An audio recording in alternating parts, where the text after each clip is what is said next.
The live TV, सच सबसे आगे। नमस्कार, मैं हूं रंजीत झा और आप देख रहे हैं the live TV. Bharatiya Janata party के नेता प्रवक्ता खुद को जस्टिफाई करने के लिए और बीजेपी ही सही है इस बात को साबित करने के लिए कभी कभी इस स्तर तक गिर जाते हैं जिसका कोई हिसाब ही नहीं है। एक टीवी चैनल पर डिबेट करते हुए सुधांशु त्रिवेदी जैसा नेता किस भाषाई मर्यादा को तार तार करता चला गया, उसका क्लिप अभी वायरल है। दरअसल आज तक पर अंजना ओम कश्यप का एक शो आता है, उसमें डिबेट होता है।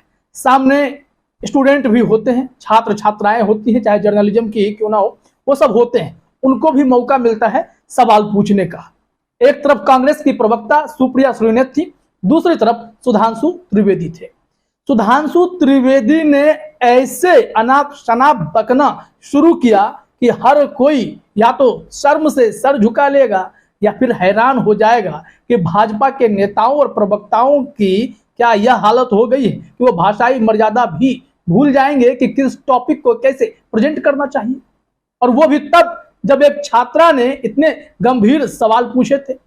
हुआ क्या था, हम पूरी खबर आपको बताने वाले हैं और बिंदुवार तरीके से हर क्लिप का छोटा छोटा टुकड़ा भी आपको सुनाएंगे, जिसमें आप सुधांशु त्रिवेदी के भाषाई स्तर को समझ पाएंगे कि बीजेपी वाले किस स्तर तक खुद को जस्टिफाई करने के लिए गिरा चुके हैं।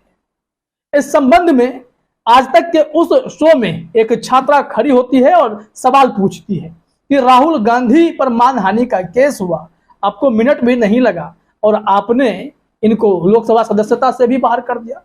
दूसरी तरफ बिल्किस बानो के 11 दोषी निकल गए, फूल माला पहनाकर स्वागत किया गया, उन पर कोई कार्रवाई क्यों नहीं हुई? ये तीखे सवाल जब पूछे गए तो सुधांशु त्रिवेदी जवाब देने की बजाय अनाप शनाप इसमें जुगलबंदी करने लगे। ऐसे ऐसे उन्होंने कुछ बताना शुरू कर दिया जिसे सुनकर आपका भी माथा पीटने का मन करेगा। हम वो क्लिप शुरू करें उससे पहले जरा ये ट्वीट देख लेते हैं कि ट्वीट में क्या कहा गया है। यहां पर उसी वीडियो को शेयर करते हुए एमजी ने लिखा कि बिल्किस बानो के आरोपी की रिहाई के प्रश्न पर सुधांशु त्रिवेदी का जवाब है या नैतिक दिवालियापन का सबूत है। देश को जरूर सुनना चाहिए, या देश को सुनना चाहिए, क्योंकि इनके स्तर को अगर आप नहीं समझेंगे तो फिर कैसे भाजपा के असली चाल चरित्र को समझ पाएंगे। तो जो सवाल था उसके जवाब में पहला अंश सुनिए, सुधांशु त्रिवेदी ने क्या कहा, सुनिए। चलिए बिल्किस बानो को पहले देता हूं। बिल्किस बानो के जो आरोपी थे वो 14 साल जेल काट के आए। तो सुना आपने, इन्होंने कहा कि जो भी दोषी सामने आए, समय पूर्व जिनकी रिहाई हुई, जिनका फूल माला से स्वागत हुआ, वो 14 साल जेल की सजा काट करके आए। अगर जेल की सजा काट करके आए तो समय पूर्व रिहाई के हकदार थे क्या? गुजरात सरकार ने रेमिशन पॉलिसी का उपयोग कर उन लोगों को रिहा किया। इस बात को सुधांशु त्रिवेदी को भी समझना पड़ेगा। और जो दरिंदगी करता हो, बलात्कार करता हो, महिलाओं की इज्जत से खेलता हो, उस ऐसे लोगों को अगर रिहा करने का प्लान बनाया गया, समय पूर्व रिहाई दी गई, तो फिर समाज को क्या मुंह दिखाएंगे आप? ये तो सवाल है। दूसरी बात, आगे जब इन्होंने तर्क दिया वो तो और भी कुतर्क जैसा था।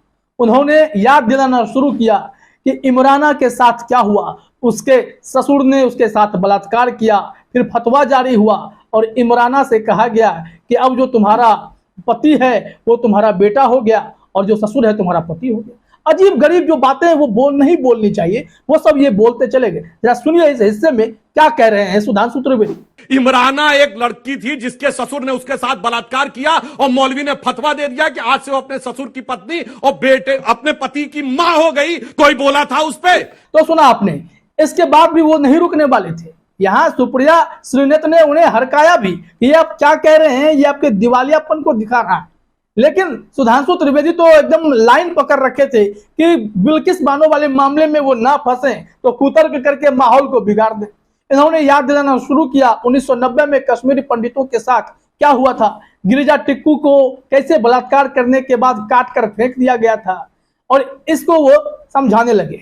अब आप ही बताइए, क्या इन सब बातों को जोड़ देने से बिल्किस बानो के दोषियों की रिहाई जस्टिफाई हो सकती है?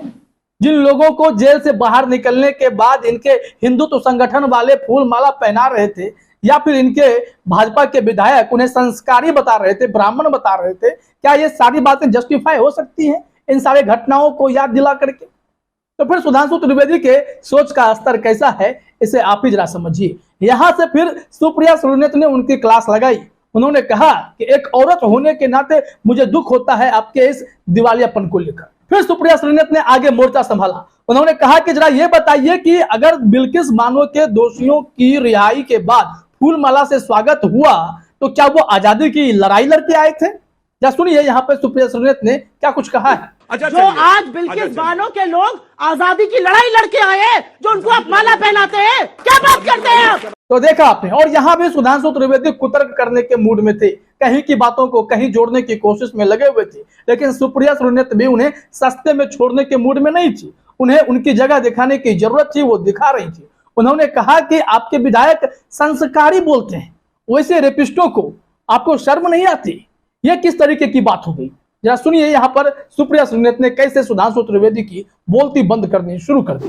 आपके एमएलए कहते हैं, आपके एमएलए कहते हैं वो संस्कारी है, क्या बात करते हैं आप? रेपिस्ट को आप संस्कारी बुलाइएगा। तो देखा आपने, ये सुधांशु त्रिवेदी इसके बाद भी चुप नहीं हुए। इन्होंने कहा सुप्रिया सुले ने आपको ऐसे बयानों पर शर्म करनी चाहिए, और बिल्किस बानो के जो दोषी बाहर आए उनके साथ जो भव्य स्वागत वाला सलूक किया गया उस पर भी तो आपको शर्म आनी चाहिए।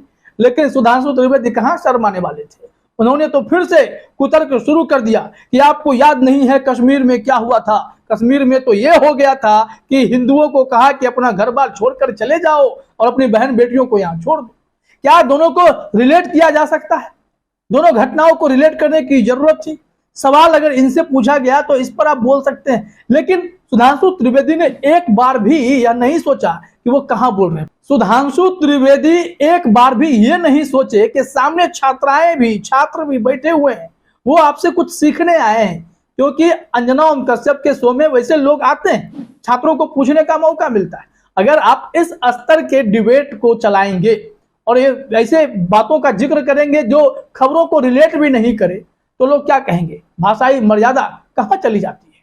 इस पर इस वीडियो पर एक यूजर ने टिप्पणी भी की है, फरहान प्रतापगढ़ी नाम है, जरा वो भी आप देखिए उन्होंने क्या कुछ कहा है। फरहान ने लिखा, इतनी बड़ी पार्टी के प्रवक्ता की भाषा है ये, शर्म आनी चाहिए ऐसे प्रवक्ताओं को जो एक बच्ची के सवाल का जवाब दे रहे हैं या अपने राष्ट्रीय प्रवक्ता होने की बेशर्मी से धौंस जमा रहे हैं। ये सवाल तो लोग पूछेंगे ना कि आपने उस टीवी चैनल पर सारी मर्यादाओं को तार तार कर दिया। एक भाजपा के नेता खुद को जस्टिफाई करने के लिए किस स्तर तक जाएंगे? अब इस वीडियो को देखने के बाद हर कोई यही सोच रहा होगा, अरे भाई कहां आकर फंस गए। ऐसे ऐसे भाजपा नेता हैं जो कुतर्क करने में किसी को भी हाथ नहीं लगने देंगे। बिल्किस बानो के दोषियों पर सवाल उठा और इन्होंने क्या नहीं कह दिया, कहां कहां की बातों को जोड़ दिया और जिस लहजे में कहा। अगर इस खबर में संवेदनशीलता है, अगर इसे ढंग से आप बोलते तो उसका लहजा कुछ और होता, लेकिन जिस लहजे में आपने अपने भाषाई स्तर को गिराया और जो कुछ बोलना चाहा वो बेहद ही खौफनाक और शर्मनाक है। इसे इसी कैटेगरी में रखा जाएगा। फिलहाल इस वीडियो में इतना ही। आप सभी का हमसे जुड़ने के लिए बहुत बहुत धन्यवाद। द लाइव टीवी, सच सबसे आगे।